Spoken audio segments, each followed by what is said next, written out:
Guys, Janaki state of Kerala ഒരുപാട് അനിശ്ചിതത്തിന് ശേഷം പടം ഇന്ന് റിലീസായിരിക്കുകയാണ്. കൊച്ചി എടപ്പള്ളി വനിതാ വിനീത എന്നാണ് നമ്മൾ പടം കാണുന്നത്. Great theatre experience. അപ്പോൾ സുരേഷ് ഗോപി കുറച്ച് നാളുകൾക്ക് ശേഷം നായകനായി എത്തുന്ന പടം. പ്രവീൺ നാരായണൻ സംവിധാനം ചെയ്യുന്ന കഥ, തിരക്കഥ, സംഭാഷണം, സംവിധാനം പ്രവീൺ നാരായണൻ.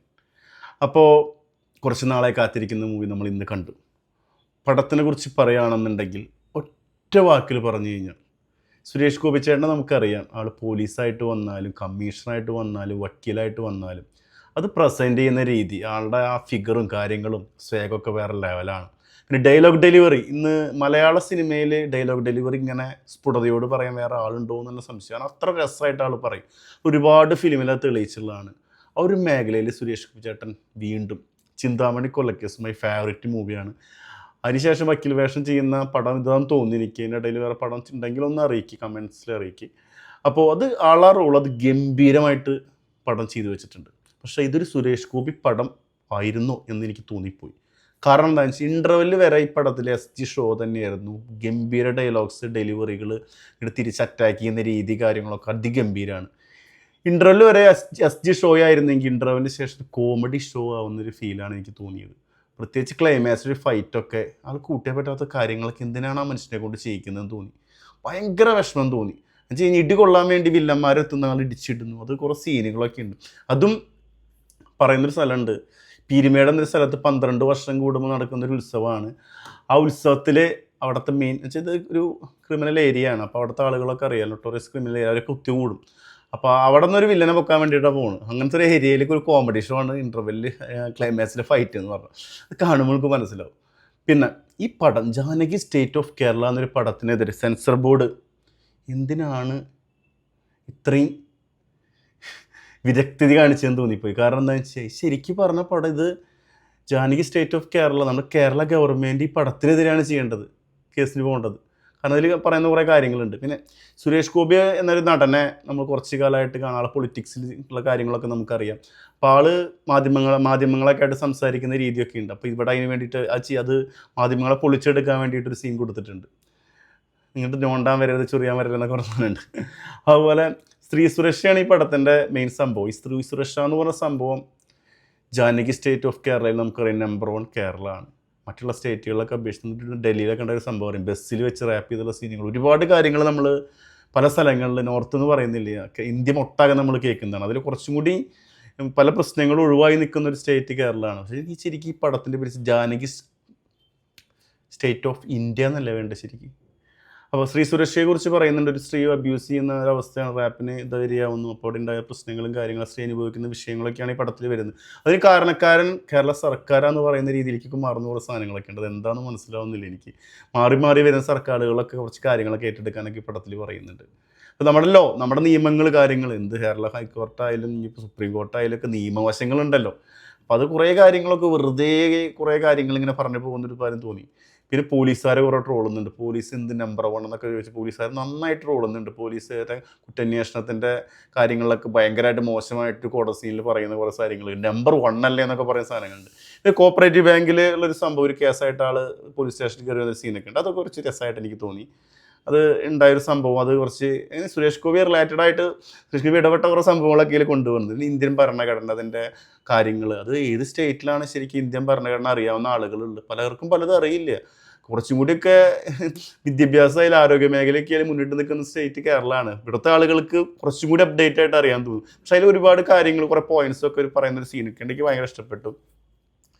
പിന്നെ ഇതിൽ കാസ്റ്റിംഗ്, ഒരുപാട് മിസ്കാസ്റ്റിംഗ് കൊണ്ടുവന്നിട്ടുള്ള ഒരു പടം എന്ന് പറയാം. പ്രത്യേകിച്ച് നമ്മുടെ സുരേഷ് ഗോപിയുടെ മോൻ മാധവ് സുരേഷ്. നമ്മൾ അനാഥരാണ്, ഗുണ്ടകളല്ല, വേണ്ട. കുട്ടിയുടെ 2ാമത്തെ പടമാണ്. കുട്ടിക്ക് അഹങ്കാരം കൂടിയതിലുള്ള പ്രശ്നമാണ്, അല്ലെങ്കിൽ ഇത്ര ട്രോള് കിട്ടില്ല. ഞാൻ പടം കാണുമ്പോൾ ഇവൻ്റെ ഡയലോഗ് വരുമ്പോൾ ഇരുന്ന് ചിരിക്കുക ആൾക്കാർ, കൂവുന്നൊരവസ്ഥ എന്നൊക്കെ പറഞ്ഞില്ലേ. പടം നല്ല സീരിയസ് ആയിട്ട് പോണ സമയത്തൊക്കെ ആളെന്തെങ്കിലുമൊക്കെ പറയും, സാറിൻ്റെയും കൂടി ഉത്തരവാദിത്തമല്ലേ എന്നൊക്കെ പറയുന്ന സീനുണ്ട്. അപ്പോൾ തിയേറ്ററിൽ മൊത്തം ഇവൻ്റെ ഡയലോഗ് വരുമ്പോൾ ഒരു കോമഡി സംഭവം പോലെയായിരുന്നു. അത് ഭയങ്കരമായിട്ട്. പക്ഷേ നമുക്ക് ആൾക്ക് സമയം കൊടുക്കണം. ആൾ 2ാമത്തെ പടമാണ്, ആൾ തിരിച്ചു വരും. നമ്മുടെ ഫഹദ് ഫാസിൻ്റെയൊക്കെ നമുക്ക് അറിഞ്ഞുകൂടെ. അപ്പോൾ ആൾ നന്നായിട്ട് ഇതിന് വേണ്ടി ട്രൈ ചെയ്ത് പുറമേക്ക് പോയി പഠിച്ച് അഭിനയം പഠിച്ചിട്ടൊക്കെ തിരിച്ചു പോകാൻ മാധവ് സുരേഷ്. പക്ഷേ ഇവൻ്റെ ആറ്റിറ്റ്യൂഡിൽ ഒരുപാട് വിഷയമുണ്ട്. അതാണ് ഇത്രയും ട്രോള് കിട്ടുമെന്ന് എനിക്ക് തോന്നിപ്പോയി. അപ്പോൾ സുരേഷ് ഗോപിച്ചാറിൻ്റെ ഡയലോഗ് ഡെലിവറി എനിക്ക് ഭയങ്കരമായിട്ട് ഇഷ്ടപ്പെട്ടു, എടുത്തു പറയാൻ വിട്ടുപോയി. പിന്നെ ഇതിൽ ഒരുപാട് ക്യാരക്ടേഴ്സ് ഇതിൽ വന്നുള്ള അനുപമ പരമേശ്വരൻ റോൾ അതിഗംഭീരമായിട്ട് ചെയ്തിട്ടുള്ളത്. ജാനകി റോള് ചെയ്തോ സൂപ്പർ അഭിനയം. ആളെ നമ്മൾ മലയാള സിനിമ ശരിക്കും ഉപയോഗിക്കുന്നില്ലെന്ന് ഞാൻ പറയും. ആളിപ്പോൾ തമിഴിലൊക്കെ നല്ല റോളുകൾ നല്ല പടങ്ങൾ ചെയ്യുന്നിടത്തില്ലെങ്കിലൊക്കെ, പക്ഷേ കിട്ടിയ റോൾ അടിപൊളിയായിരുന്നു. ദിവ്യ പിള്ളേരെ റോളും എനിക്ക് മോശമില്ലാത്തൊരു രീതിയിൽ തോന്നിയുള്ള റോളൊക്കെ ആൾ നന്നായി ചെയ്തിട്ടുണ്ട്. ശ്രുതി രാമചന്ദ്രൻ വക്കീലായിട്ട് വരുന്നുണ്ട് ക്ലൈമാക്സിൽ, രസമായിട്ടുണ്ട്. ആളൊരു ക്യാരിങ് ആണ്. അപ്പോൾ ക്യാരിങ് ആയിട്ടൊരു സ്ത്രീ എങ്ങനെ നടക്കുന്ന സമയത്തൊക്കെ നമ്മളൊക്കെ വൈഫൊക്കെ അത് കണ്ടുള്ളതാണ് നമ്മുടെ വീട്ടിൽ. അപ്പോൾ അതൊക്കെ ആ രീതിയിൽ തന്നെ നിന്ന് ഡയലോഗ് ഡെലിവറിയും കാര്യങ്ങളൊക്കെ അടിപൊളിയായിട്ട് ചെയ്തിട്ടുണ്ട്. ആസിഫ് അലിയുടെ അനിയ അഷ്കർ അലി ഈ പടത്തിൽ മോശമില്ലാത്ത രീതിയിൽ ചെയ്തിട്ടുണ്ട്. ആൾ പുതുമുഖമാണ്. അപ്പോൾ അതിൻ്റെതായ രീതിയിൽ കുറേ ലിമിറ്റേഷൻ ഉണ്ടെങ്കിൽ എനിക്ക് മോശമായിട്ടൊന്നും തോന്നിയിട്ടില്ല. പിന്നെ ബൈജു സന്തോഷിന് വലിയ കാര്യമായിട്ടൊന്നും റോളില്ല. പക്ഷേ ക്ലൈമാക്സിൽ സുരേഷ് ഗോപി ഇടിക്കുമ്പം മറ്റേ വില്ലനെ എടുത്തു പറയുന്ന സീനൊക്കെ ഉണ്ടെങ്കിൽ തട്ടിക്കൊടുക്കും. അത് കണ്ടപ്പോൾ എനിക്ക് കോമഡി തോന്നി. പക്ഷേ ആളറിയാം നമുക്ക് നന്നായി പെർഫോം ചെയ്യുന്ന ആളൊന്ന് രണ്ട് സ്കോർ ചെയ്യാനുള്ള ഡയലോഗ്സും കാര്യങ്ങളൊക്കെ ഉണ്ട്. പിന്നെ ഷോബീത്തിലൊക്കെ പിന്നെ നമ്മൾ കിരണ സിനിമയിലെ മോഹൻലാലിൻ്റെ അനിയനായിട്ട് വരുന്നില്ല, അവൻ പോലീസായിട്ട് വരുന്നു, കിട്ടുമായിട്ട് അഭിനയിച്ചിട്ടുണ്ട്. അങ്ങനെ ഒരുപാട് പേര് ഇതിൽ ചെയ്തിട്ടുണ്ട്. പിന്നെ ഇതിൽ BGM അടിപൊളിയാണ് കേട്ടോ, നല്ല രസമായിട്ടുള്ള BGM ആണ്.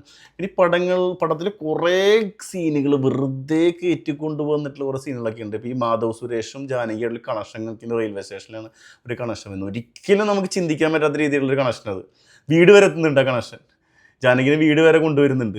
അപ്പോൾ അതൊക്കെ ഒരുമാതിരി നമുക്കൊന്നും എന്താ പറയുക, അംഗീകരിക്കാൻ പറ്റില്ല ആ രീതിയിലുള്ള കണക്ഷനൊക്കെയാണ്. ഒരു സ്ത്രീ വീട്ടിലേക്ക് എത്തണമെന്നുണ്ടെങ്കിൽ ഒരു സ്ട്രേഞ്ചർ, അപ്പോൾ നിങ്ങൾ ആലോചിച്ചാൽ മതി. അങ്ങനെ കുറച്ച് സീനുകൾ.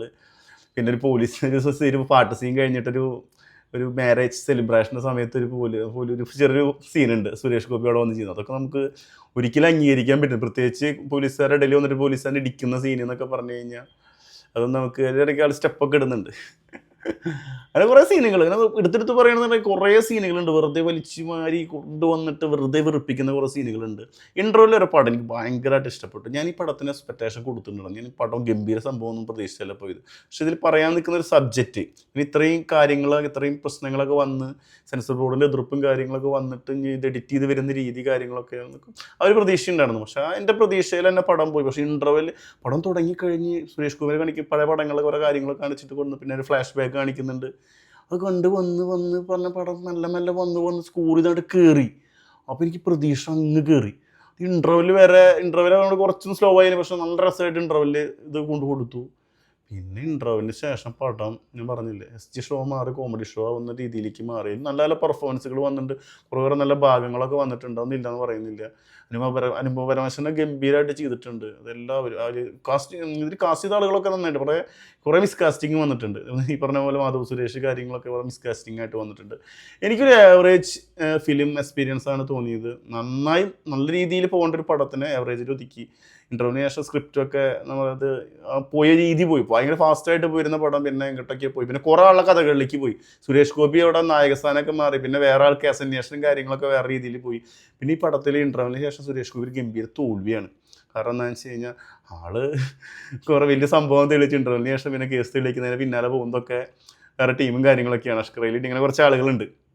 അപ്പോൾ ഒരു തോൽവിയായിട്ട് മാറുന്ന സിറ്റുവേഷൻ ഉണ്ട്. പിന്നെ ക്ലൈമാക്സിലെ ഫൈറ്റും കൂടി വന്നതോടുകൂടി ഇൻ്റർവെല് വരെ കൊടുത്ത സാധനം മൊത്തമായിട്ട് പോകുന്നൊരവസ്ഥയാണ് നമുക്ക് തോന്നിയത്. It's A personal opinion. പടത്തിൽ കുറേ കാര്യങ്ങൾ ഇങ്ങനെ പറയാനുണ്ട്, നമുക്ക് ചിന്തിക്കാൻ പറ്റാത്ത കുറേ കാര്യങ്ങൾ കണക്ഷൻ കൊണ്ടുവന്നിട്ട് ഈ പടത്തിൽ കൊണ്ടുവന്നിട്ടുണ്ട്. അപ്പോൾ പിന്നെ എല്ലാ മേഖലയിലും കുറ്റം പറയുന്നുണ്ട്, കേരള ഗവൺമെൻറ്റിനെ കുറ്റം പറയുന്നുണ്ട്. അവസാനം പറയുന്നൊരു സംഭവം നമുക്ക് ഉൾക്കൊള്ളാൻ പറ്റില്ല. എനിവേ എനിക്ക് ഒരു ആവറേജ് എക്സ്പീരിയൻസ് ആണ് ഈ പടം ഫീൽ ചെയ്തത്. തിയേറ്ററിൽ കണ്ടിരിക്കാൻ പറ്റിയ ഒരു ചെറിയ പടം, വലിയ പടം എന്ന് പറയില്ല. ഇൻ്റർവെൽ വരെ നല്ല ഇഷ്ടപ്പെട്ടു. ഇൻ്റർവെല്ലിന് ശേഷം SG ഷോ മാറി ഇത് കോമഡി ഷോയിലേക്ക് പോയി എന്നൊരു പേഴ്സണൽ ഒപ്പീനിയനാണ് എനിക്ക് പറയാനുള്ളത്. നിങ്ങൾ പടം കണ്ട് നിങ്ങൾ വിലയിരുത്തുക, നിങ്ങളുടെ അഭിപ്രായങ്ങൾ കമൻസിൽ അറിയിക്കുക. ഇതെൻ്റെ പേഴ്സണൽ ഒപ്പീനിയൻ. ഒരുപാട് കാര്യങ്ങൾ പറയാനുണ്ടെങ്കിൽ കൂടി വീഡിയോ ഭയങ്കര ലെങ്തായി പോയതുകൊണ്ട് ഞാൻ നിർത്തുന്നു. പോയി കാണുക, അഭിപ്രായം പറയാം. നിങ്ങളുടെ അഭിപ്രായം നിങ്ങളുടേത് മാത്രമാണ്. ഞാൻ പറഞ്ഞതെന്ന് വെച്ച് നിങ്ങൾ ഈ പടം കാണാതിരിക്കും വേണ്ട. യെസ്.